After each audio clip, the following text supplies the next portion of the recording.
आपण आतुरतेने वाट पाहतोय त्या सन्माननीय लोकनेत्या पंकजा ताईसाहेब आपल्याला संबोधित करतात। आदरणीय ताईसाहेबांना विनंती आहे आपण उपस्थितांना संबोधित करायचं।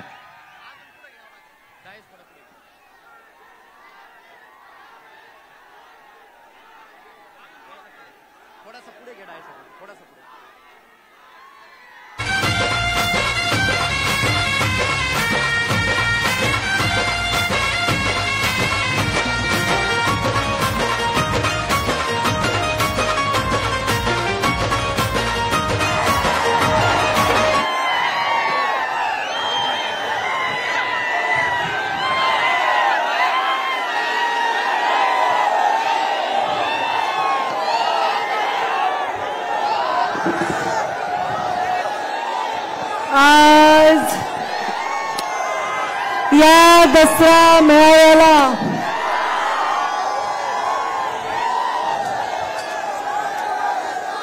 तुम्ही ठरवून आलात की मला भाषण करू द्यायचं नाही काय?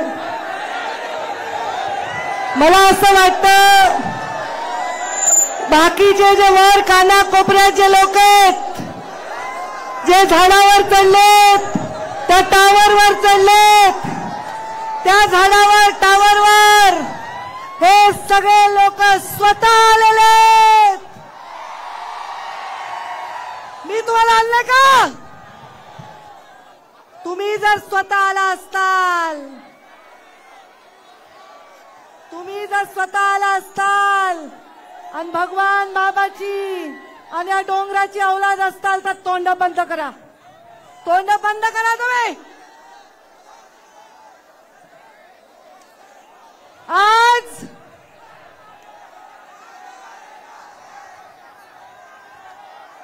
माझ्या दसरा मेळाव्यामध्ये पूर्ण राज्यातून लोक येतात, दरवर्षी येतात, पण मागच्या वर्षीपासून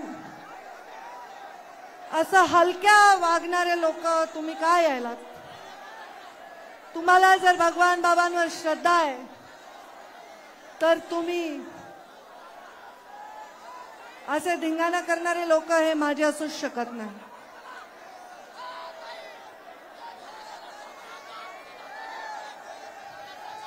आज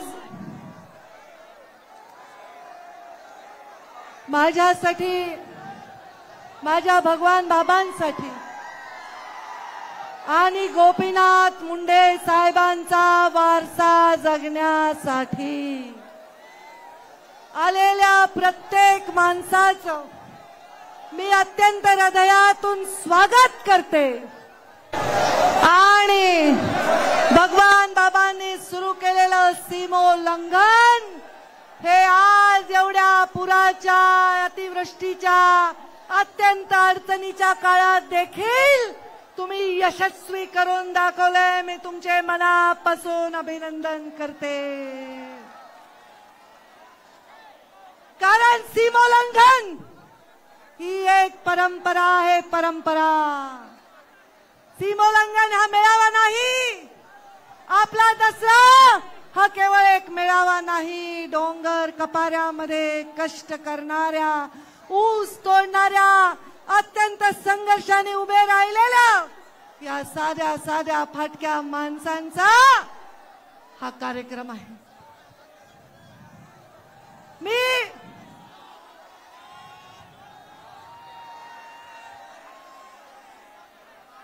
भगवान बाबांच्या चरणी प्रार्थना करते, एवढ्या नदीमध्ये पूर आला असताना, गावागावामध्ये पाणी शिरलं असताना, लोकांचे घर आणि संसार वाहून गेले असताना देखील तुम्ही एवढ्या उन्हात, एवढ्या अडचणीत, एवढ्या लांब आलात की नाही? बुलढाण्यावरून आलात की नाही? जळगाववरून आलात की नाही? वाशिमवरून आलात की नाही? नाशिकवरून आलात की नाही? नगरवरून, पाथर्डीवरून, केजवरून, आष्टी, पाटोदा, बीड, शिरूर सर्व महाराष्ट्राच्या कानाकोपऱ्यातून तुम्ही लोक आलेले आहात.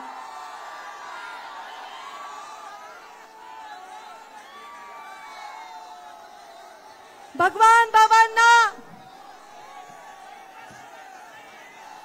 मुंडे साहेबांनी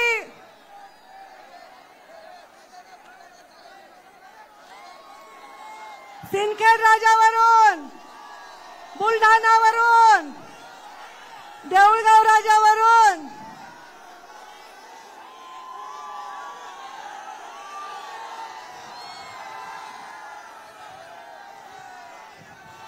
मला आजच्या या परिस्थितीमध्ये एकच बोलायचंय, एकच.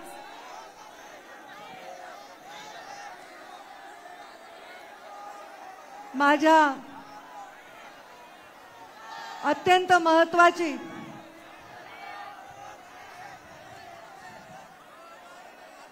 ही परंपरा, सोन्यासारखे माणसं इथे आलेत, सोनं लुटण्यासाठी आलेत. एक एक माणूस इथला, एक एक सोन्याचं नाणं खणकणारं नाणं. ते सज्जनासारखे, गरिबासारखे बसलेत, ते माझे शब्द ऐकण्यासाठी बसलेत. ते आहेत गोपीनाथ मुंडेचे आणि पंकजा मुंडेचे बहादर सैनिक. आणि हे धिंगाणा घालायला आलेले मला काही वाटत नाहीत. माझ्या घोषणा देऊन तुमच्या विषयीचं माझं मत बदलणार नाही. विरासत में संघर्ष मिला है, विरासत में संघर्ष मिला है तो जिद भी मिली है लड़ने के. चाहे जो भी हो, चाहे जो भी हो, डटकर आगे बढ़ने की. बदलू खुद को मैं क्यों, मैं विचारों की अटल चोटी हूं, मैं गोपीनाथ मुंडे की बेटी हूं. आज या लोकांचे संसार वाहून गेले. या गावामध्ये मी गेले, फाटके लोक बघून, त्यांचं दुःख बघून माझ्या डोळ्यामध्ये अक्षरशः अश्रू आले. घरामध्ये सुखाचा घास सुद्धा माझ्या पोटामध्ये गेला नाही. पण एक मी या भागामध्ये बघितलं, या परिस्थितीमध्ये बघितलं की जाती पातीच्या आमच्यासारख्या पुढाऱ्यांनी केलेल्या सगळ्या चाकऱ्या, सगळे जोखड गळून पडले आणि माणूस माणसाच्या मदतीला धावून आला. दाखवा बरं तुमच्या बाजूच्या माणसाचा हात, पकडा बरं, पकडा बरं, हात वर करा बरं. शेजारच्या माणसाचा हात पकडा बरं, पकडा बरं, सगळे हात वर करा. आपल्या शेजारच्या माणसाचा हात पकडा, पकडा. असा समाज आणि अशी साखळी घडवण्याची आवश्यकता आहे. असा नेता आपल्या सगळ्यांना आवश्यक आहे.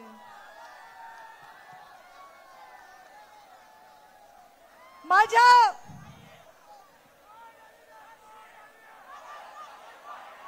या लोकांचं दुःख बघून मला ज्या वेदना झाल्या त्या शब्दात मांडू शकणार नाही. पण देवेंद्र फडणवीस राज्याचे मुख्यमंत्री यांच्या वतीने आणि केंद्रात बसलेले आमचे प्रधानमंत्री नरेंद्र मोदी यांच्या वतीने मी शब्द देते की या शेतकऱ्याला पूर्णपणे मदत करण्यासाठी सरकार त्यांच्या पाठीशी खंबीरपणे उभे आहे. कारण लोकांचं दुःख हेच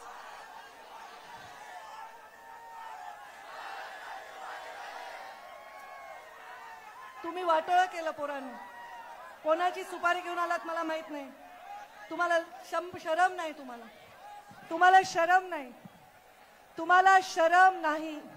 जी शरम गोपीनाथ मुंडेंच्या नजरेत होती ना, कुणाचं वाईट झालं, ती शरम माझ्या नजरेत होती ना, ती तुमच्या दिसत नाहीये. मला माझ्या घोषणा देण्याने तुम्ही पवित्र होणार नाहीत. तुम्ही कशासाठी आलायत हे मला कळलंय. जो माझा दसरा भगवानगडाचा होता तो सुद्धा माझ्याहून हिरावून घेतला. आता तुम्ही पण हा हिरावून घेण्यासाठी आलाय तसं वाटायला नाही. कारण इतके वर्ष मी इथे भाषण केलं पण असा बेशिस्तपणे कोणी वागलेलं नाही, कोणी वागलेलं नाही. तुम्ही तुमच्या शुद्धीवर नाही असे माणसं मी सांभाळतच नाही. एवढ्या दुःखात, शेतकऱ्यांच्या दुःखात धावून जाताना मी त्यांना वचन देते की तुम्ही सर्वजण काही चिंता करू नका.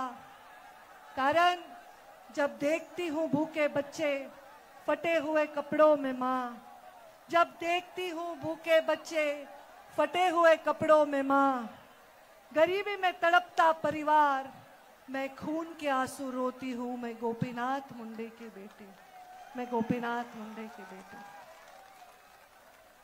मी आपल्या सर्वांना आज सांगते, नवदुर्गा 9 दिवस नवरात्र होतं का नाही, होतं का नाही. तुमच्या घरात नसेल कारण तुम्ही पथ्य पाळत नाहीत. काही आमच्या घरात आहे, कांदा लसूण नाही, नॉनव्हेज नाही, बाकी तर नाहीच नाही. कारण तुम्ही काय ग्रहण करून आला असताल तर तुम्हाला कळणारच नाही मी काय म्हणाले. माझ्या 9 दिवस नवदुर्गेची आपण पूजा केली. 9 दिवस या नवदुर्गेनी काय काय केले. चंड मुंड सारखे राक्षस न्यास्तो नाबूद केले. रक्तबीजासारखा राक्षस, महिषासुरासारखा राक्षस संपवून टाकला. आजच्या कलियुगामध्ये रक्तबीजासारखा राक्षस आता जन्माला आलाय. आणि हा राक्षस शरीरात नाही, तुमच्या सगळ्यांच्या बुद्धीत जन्माला आलाय. एक रक्तबीजाच्या एका रक्ताच्या थेंबातून अनेक राक्षस होत होते, उभे राहत होते. तसं आता चुकीच्या बुद्धीतून, चुकीच्या तोंडातून, चुकीच्या निर्णयातून, चुकीच्या संदेशातून अनेक राक्षस उभे राहतात. आणि ते आहेत जातीवादाचे राक्षस, धर्मवादाचे राक्षस. एक स्त्री म्हणून राजकारण करत असताना मी दुर्गेच्या चरणी प्रार्थना करते की रक्तबीजाला जसं तू संपवलंस ती शक्ती आम्हाला दे. आणि हा जे जाती पातीच्या धर्माच्या भिंती तयार झाल्यात ते राक्षस नेस्तो नाबूद करण्याची शक्ती. जेव्हा नदीला पूर आला, जेव्हा लोकांच्या घरात पाणी गेलं, मी पाहिलेलं आहे कधी कधी आपत्तीमध्ये इष्टापत्ती असते. एका गरीब माझ्या बौद्ध समाजाच्या माणसाच्या घरात पाणी आलं तर त्याच्यासाठी आमचा मजारा समाजाचा माणूस त्याच्यासाठी राशन घेऊन गेलेला आहे. एका गरीब कैकाऱ्याच्या घरी पाणी गेलं तर आमच्या गावातले 12 बलुतेदार त्याच्यासाठी राशन घेऊन गेलेत, भांडे घेऊन गेलेत, त्यांना पांघरायला घोंगडी दिली, कंबळ दिलं, काय नाही केलं. आज मला जातीपातीच्या भिंती गळून पडताना दिसून खूप आनंद झालेला. आणि मला इच्छा आहे की भविष्यामध्ये जातींना एकत्र गुंतण्याचा धागा बनण्याचं काम हे आपल्याकडून झालं पाहिजे, हे आपल्याकडून झालं पाहिजे. आज भगवान बाबा काय म्हणायचे माहितीये का, काय म्हणायचे भगवान बाबा, 1 एकर रान विका पण शिका म्हणायचे का नाही. तुम्ही शिकलेच वाटत नाही मला, तुम्ही शिकलेले वाटत नाहीत मला. 1 एकर रान विका पण शिका भगवान बाबा म्हणायचे. पंकजा गोपीनाथ मुंडे, माझ्यावर प्रेम करणाऱ्या, मुंडे साहेबांवर प्रेम करणाऱ्या, भगवान बाबांवर खरी श्रद्धा बाळगणाऱ्या लोकांना मी आवाहन करत आहे की 2 घास कमी खा पण स्वाभिमानाने राहा. नका कुणाचे तुकडे उचलू, नका कुणाचे पैसे घेऊ, नका खोटे काम करू, नका खोटे धंदे करू, नका गुंडवंड पाळू. काही गरज नाही हे करायची आहे. चांगल्या माणसाचं चांगलंच होते. भगवान बाबाचे आशीर्वाद त्याच्या मागे असतात. तुम्ही, मला तुमचा स्वाभिमान आहे, मला अभिमान आहे तुमचा. या काना कोपऱ्यातल्या हे जे लोक बसलेत ना देवासारखे शांत, तुमच्यासाठी मी डोकं जमिनीवर ठेवून नतमस्तक झाले. मला अभिमान आहे तुमचा. मला विचारत होते लोक की दसरा मेळावा होणार आहे का, होणार आहे का. मी मला मेळावा तर मला माहित नाही पण मी दर्शनाला जाणार आहे. ते पण भगवान बाबांच्या दर्शनाला मी जाणार आहे, सीमोल्लंघनाला जाणार आहे। इथे हे स्टेज आणि माईकची व्यवस्था सोडली तर मी काहीही करत नाही। केवळ एका ट्विटरवर ट्विट टाकल्यानंतर अर्ध्या रात्रीतून या सावरगावला लाखोचा मेळावा झाला। ते खरे भगवान बाबांचे भक्त, ते खरे भगवान बाबांचा आदर्श, ते खरे भगवान बाबांच्या चरित्राचा आदर करतायत। अरे भगवान बाबांनी किती यातना भोगल्या, किती यातना भोगल्या। ए भगवान बाबांनी काही माहिती का तुम्हाला अक्कल? अरे स्वतःला खरं सिद्ध करण्यासाठी, स्वतःचं चारित्र्य सिद्ध करण्यासाठी स्वतःला असंख्य वेदना करून स्वतःचं अंग कापून टाकलं। त्या भगवान बाबाच्या समोर नतमस्तक झाल्याशिवाय राहायला नाही पाहिजे। त्यांनी, माझ्या बाबांनी भगवान गडावर दसरा मेळाव्याला जायचे। माझे बाबा भगवान गडावर दसरा मेळाव्याला जात असताना एकदा मला भगवान गडाच्या पायथ्याशी मेळावा घ्यावा लागला आणि मग रात्रीतून मी इथे आले। 11 वर्ष अत्यंत अभिमान वाटेल अशी ही यात्रा होती। एखादा रेकॉर्ड मी मोडला तर पुढचा रेकॉर्ड तयार करण्यासाठी मी काम करत असते। आज मी आपल्या सगळ्यांना सांगते, भगवान बाबांचं जे करायचं होतं ते मी केलं। हे सावरगाव ओळखीतच नव्हतं, लोकांना माहित नव्हतं हे माझं सावरगाव, माझ्या भगवान बाबांचं जन्मगाव। इथे भगवान बाबांची इतकी सुंदर मोठी मूर्ती मी उभा केली। माझ्या एकटीने हे केलेलं नाही, माझ्या कार्यकर्त्यांनी हे केलेलं आहे। माझ्यावर, मुंडे साहेबांवर, भगवान बाबांवर श्रद्धा असणाऱ्यांनी हे केलंय। कुणाचा रुपया घेतला नाही, कुणाची टक्केवारी घेतली नाही, कुणाचा चहाची मिंदी नाही, पण हे भगवान बाबांचं आणि तिथे गोपीनाथ मुंडेंचं एवढं भव्य स्मारक उभं केलं। सरकारी मदतीतून हे झालेलं स्मारक नाही आहे, या ऊस तोडणाऱ्यांच्या घामातून तयार झालेलं हे स्मारक। या स्मारकावर मी आपल्या सर्वांच्या उपस्थितीमध्ये एवढी शपथ घेईन की मुंडे साहेबांनी जो मला वसा दिलाय, तो वारसा दिलाय, तो वसा आणि वारसा मी कधीही कधीही कधीही खाली मान घालायला तुम्हाला लावणार नाही।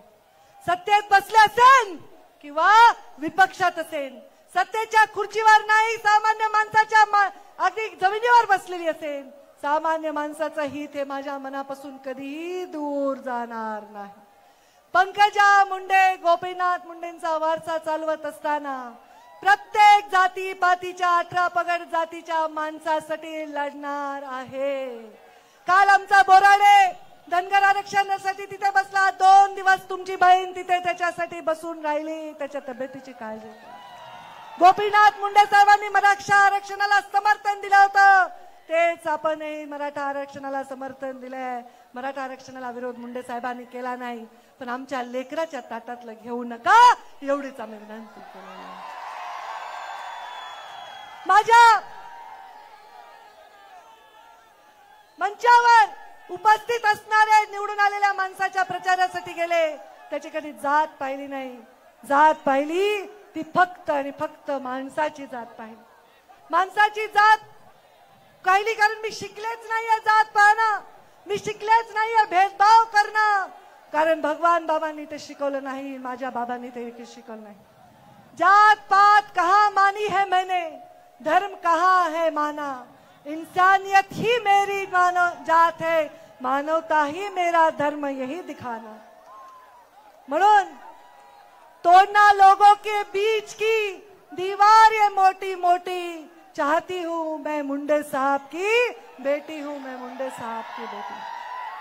आपल्या सर्वांनी जे आलेले आहेत, वर्षानुवर्ष परंपरा राखली आहे, त्यांचे हात जोडून मी आभार मानते की तुम्ही देवासारखे आलात, संतांसारखे आलात, भगवान बाबांच्या रूपाने माझ्या समोर आलात। खरं सांगते, मी तुमचं दर्शन घेण्यासाठी आले। मला या सभेचा मोह नाही, या सभेवरून माझे विषय मांडण्याचा मोह नाही। माझा मोह एवढाच आहे की माझा समाज भुकेलेला आहे। महामानव बाबासाहेब आंबेडकर आणि महात्मा गांधी, आज त्यांची जयंती आहे।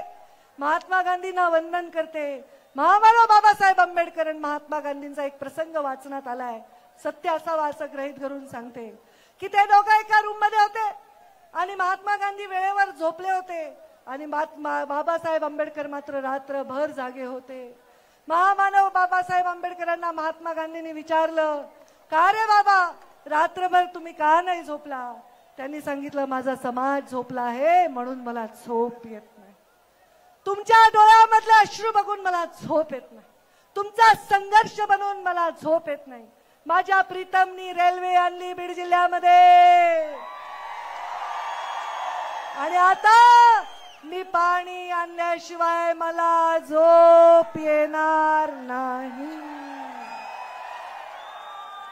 सत्ता हो या विपक्ष, मैंने सच हमेशा कहा. सत्ता हो या विपक्ष, सच को सच मैंने कहा है.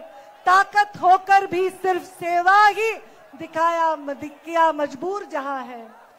सत्ता हो या विपक्ष, सच को मैंने सच कहा है. ताकत होकर भी सिर्फ सेवा ही की है जहां दिखा मजबूर जहां है. समाज मेरा भूखा है, मैं चैन से कहा सोती हूँ. मैं गोपीनाथ मुंडे की बेटी हूँ. आपल्या आलेल्या सर्व सज्जनांचे आभार, सर्व सोज्वळ लोकांचे आभार आणि आपल्या सर्वांना माझा मानाचा जय भगवान.